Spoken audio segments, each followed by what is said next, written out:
Hi, this is Christina with the Sisyphean Journal, and today we have a very sad Christmas Eve story that's also one of the most gruesome of all the criminal abortion deaths. Jackie Smith, age 20, was a slender, blue-eyed blonde from Lebanon, Pennsylvania.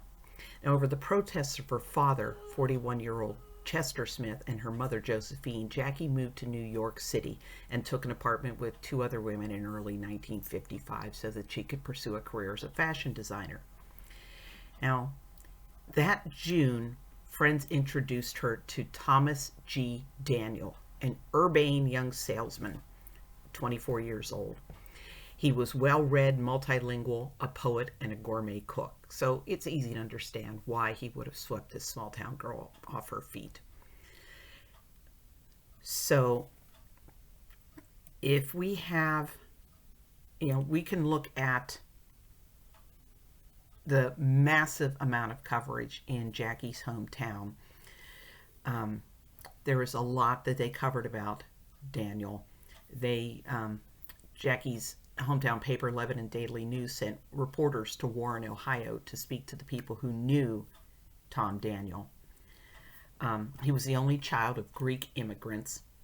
His father committed suicide in 1953, and Tom appeared to be quite devoted to his widowed mother, Catherine. He was described as quiet and studious. He joined the Army in 1952 and served 2 years with the occupation forces in Germany. And shortly after returning from his stint in the Army, he headed to New York. Now, apparently Tom did not tell his mother that he had gotten himself into some hot water. She learned about it from news coverage and traveled to Baltimore to meet with some relatives who traveled with her to New York. She told reporters, "He's a good boy. He wouldn't hurt anybody." Now, in December, Jackie told Daniel that she was pregnant.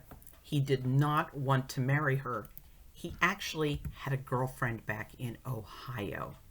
So he arranged for a 46-year-old scrub nurse named Leobardo Peguan, P-E-G-U-A-N, not sure how it's pronounced, to perform an abortion at Daniel's apartment on Christmas Eve.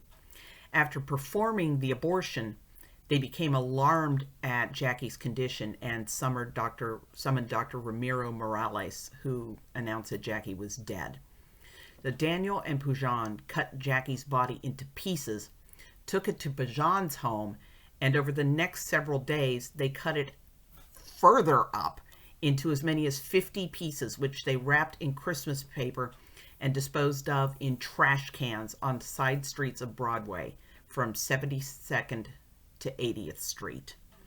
Now, there's 2 points here to who did the abortion. One is that Peguan did have some medical training, which was the case of about 8% of criminal abortionists from the research done by Nancy Howell Lee in her excellent book, The Search for an Abortionist. And he had the backup of a physician. So, and about 90% of criminal abortions were done by physicians.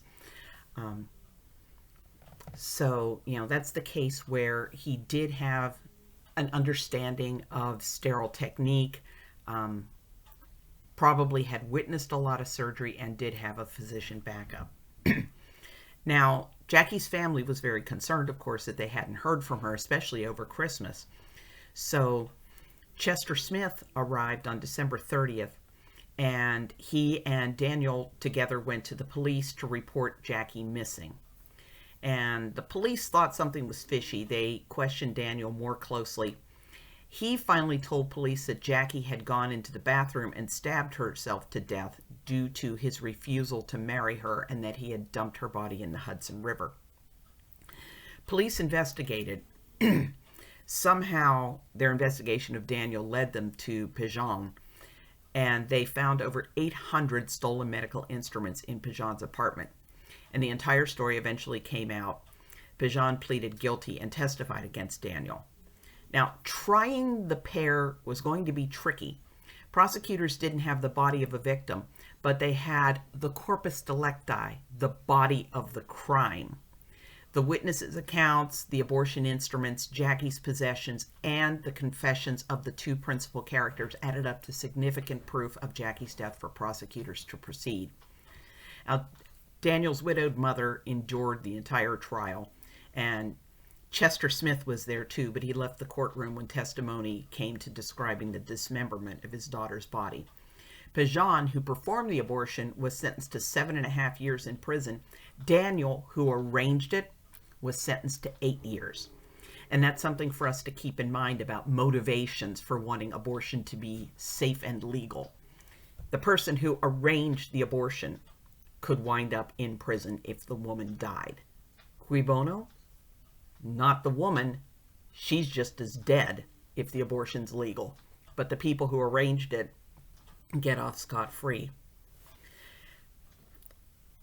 Now, after the sentence came down, Catherine Daniel went into hysterics, screaming, "God help me, they have taken my life, my savings, and my son."